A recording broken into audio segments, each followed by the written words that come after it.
This is the origin story of 2 buildings and 263,000 square feet, now known as the Hollows. This story starts in 1964, when Duke bought land from Irwin Mills, a hosiery manufacturer, and built central campus apartments. These were 1, 2 and 3 bedroom spaces with their own kitchens and bathrooms, built to accommodate graduate students and, in some cases, their families too. And for a decade, that's what they did. In the 1980s, more undergraduates started living on Central, which also became a home for many student social groups. But 4 decades later, Central buildings were beyond their lifespan.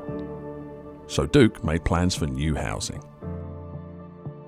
The project started about 2.5 years ago in terms of construction, but talks started probably about a year before then. My name is Joe Gonzalez, and I'm the Assistant Vice President for Student Affairs and Dean for Housing and Residence Life. Myself and my team are in charge of all the residential communities here at Duke. The 6-story Hollows is now the largest residential community on campus, and it's set up differently than its West Campus counterparts. One of the decisions that had to be made is what style should we use for this building. Ultimately, the suite style was selected because while we didn't want the double-leaded corridor, we also didn't want a full apartment. And we felt like the suite style brought a new living option to West that we needed.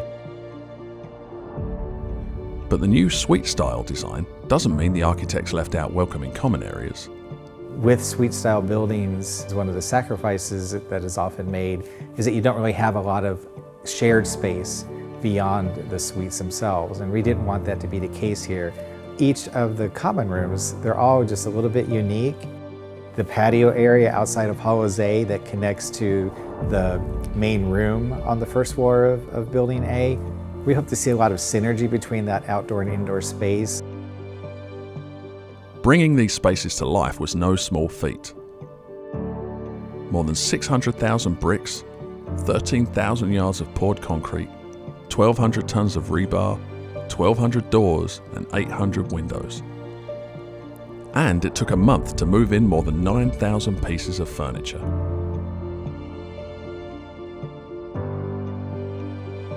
After 891 days of construction, the Hollows officially opened its doors to nearly 700 Duke students in August 2019. For the first students moving into the Hollows, I truly hope that they enjoy their community, but I also encourage them to make it a community because that really rests on their shoulders. We're certainly going to do things to try to facilitate that, but when it comes down to it, students usually have the community that they desire, and I'm hopeful that the students will make the Hollows Quad community a very special one and that they also take care of it.